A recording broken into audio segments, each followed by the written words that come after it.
ازيكم يا حبايبي عاملين ايه؟ احنا النهارده هنعمل مع بعض حلة محشي كوسة. بص، هي بتاخد شوية وقت بس مقاديرها وكده سهل جدا. انا عملت كوسة وبتنجان وفلفل كوبي. انا عملت كميات صغيرة، انا عملت كيلو كوسة ونص بتنجان ونص شطة كوبي بس. فما احتاجوش حاجات كتير، انا بس احتاجوا كوبايتين رز ونص كيلو طماطم ضربتهم عصير زي ما انتوا شايفين. وعملت بصلة كبيرة وملح وفلفل أسمر وشطة حمرا عشان تبقى حراقة شوية، ومرقة خضار وخضرة. وحطيت السمنة على الزيت، في ناس بتعمل سمنة لوحدها وفي ناس بتعمل زيت لوحده. أنا عملتهم ميكس مع بعض. و يعني براحتكم، يعني في ناس بتعمل كده وفي ناس بتعمل كده.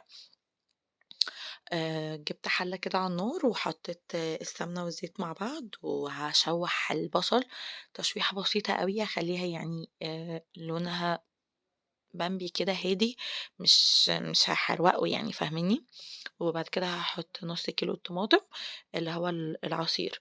آمم أنا ما عملتش كتير يعني، هي كميات صغيرة.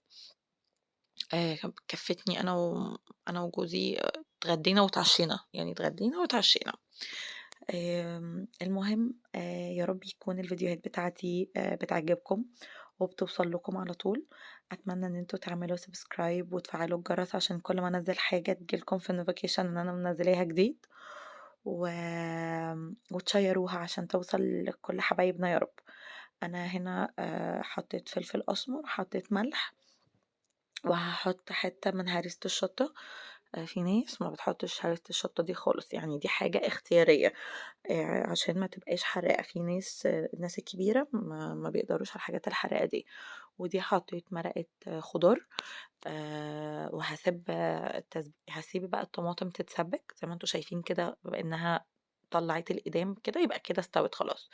سبتها لحد ما بردت، وهحط هجيب بقى كروانة بره كده، هاحط الصلصة وأحط عليها الرز والخضرة، وأقلّبهم مع بعض، وبعد كده أحشي بقى. آمم، بإذن ربنا إن شاء الله قريب نعمل مع بعض برضه باقي أنواع المحشي، ورق عنب، كرنب كده يعني. بس أنا من المُحبّب ليّا المُفضّل يعني اللي باحبه الكوسة وبتنجان، باحبهم أوي، ما أعرفش ليه يا جماعة. وأسهل في الحشو. أنا هنا مسكت الخضرة والرز والصلصة دعكتهم مع بعض. أنا يمكن ما باظهرش بشكلي، بس معظم اللي بيتفرّجوا عليَّ عارفينّي أصلًا، فأنا قُلت أسلِّم عليكم كده. آمم ما أخدش منّي وقت كتير، هو بيزهّق مش هاقول لكم لأ يعني، للبنات اللي زيي يعني. طبعًا مش اللي زي ماما وتيتة والناس الكبيرة، الناس الكبيرة يعني ما شاء الله عليهم بسرعة. أنا مسكت حلة كده ورُحت حاطة الإقماع اللي هو إيه، قلب الكوسة، أنا ما كنتش رامياه، حطيت منهم في الأرضية وحطيت شوية رز من الخلطة بتاعة المحشي. وهاحشي معاكم كده كذا كوسة وكذا بتنجانية قدامكم، وبعد كده هاسيبكم هاكمّل لوحدي. طبعًا أنا واقفة بقى على الطباخة وباصوّر بقى. أمّا بصراحة أنا أول ما قفلت الكاميرا خدت الحلة بالكروان وقعدت في الأرض. المحشي يعني أرض يا جماعة، يعني في ناس الشاطرة اللي بتعمل وهي واقفة دي، أنا أعرف ناس بتعمل الحاجات دي وهي واقفة، بس أنا أختكم بعافية شوية ما أقدرش على الكلام ده. آمم، بتدعوا لي والّا لأ؟ ادعوا لي، أي حد بيتفرج عليَّ وعارفني، عارف كيكي شخصيًا، على طول يدعي لها إن ربنا يفرّح قلبي، وإن يجيب لي حاجات حلوة كتير، وإن السنة اللي داخلة علينا جديدة دي تكون كويسة وتعوّضني عن الحاجات الوحشة الكتير اللي حصلت لي الأيام اللي فاتت. الجلوفز بقى يا شباب كان وِحِش جدًا، كنت باحاول ألبسه وأعمل لنفسي بنت ناس كده، عشان أنتم كمان ما تقرفوش إن أنا ماسكة الحاجة بإيديّا، بس موضوع الجلوفز ده رخم جدًا، فمش هاوعدكم إن أنا أعمل بيه على طول علشان مُمِل بأمانة. هنا أنا حشيتهم وحطيتهم كده في الحلة زي ما أنتم شايفين، بُصّوا الكمية صغيرة. أنا كنت غالية مَيّة سخنة على جنب، حطيت بقى كوباية مَيّة سخنة كبيرة، وهاحط معلقة صلصة ومرقة خضار. هي حلوة أوي لمّا تتسقى بشوربة فراخ، شوربة لحمة.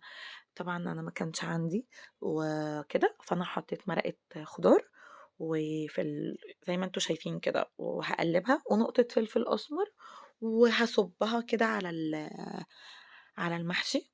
المفروض إن أنا ما أغطّيهاش، المفروض إن أنا ليها يعني قبل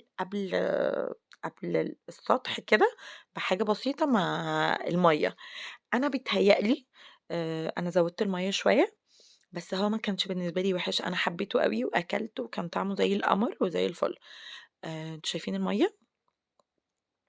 غطيتها بقى بورق فويل عشان تستوي بسرعة، وغطيتها بالغطا وسِبتها نُص ساعة. كانت بدأت تستوي، يعني أنا قفلتها وقعدت رجعت لقيتها استوت وزي القمر. وعايزة أقول لكم إن أنا كمان أكلت وما استنيتش جوزي، يعني من كتر ما المحشي كان حلو أوي وكان يعني وعجبني، مش عشان أنا عاملاه يا شباب والله هو كان حلو فأكلته وكده. هو طريقته سهلة، أنا مش عاملاه بطريقة صعبة، دي طريقة مامتي وتيتة وطريقة أي سِت كبيرة. أنا عارفة إن في بنات كتيرة أوي ما بتعرفش تعمل محشي، طبعًا ما ليش دعوة بالناس الكبار، أنا باتكلم على اللي في سني علشان أنا برضه ما عملتش محشي في بيتي مرتين 3 على بعض. أتمنى يكون الفيديو عجبكم وأكون خفيفة على القلب كده ومش رغاية، اوعوا تقولوا إن أنا رغاية. سبسكرايب بقى يا شباب. باي باي.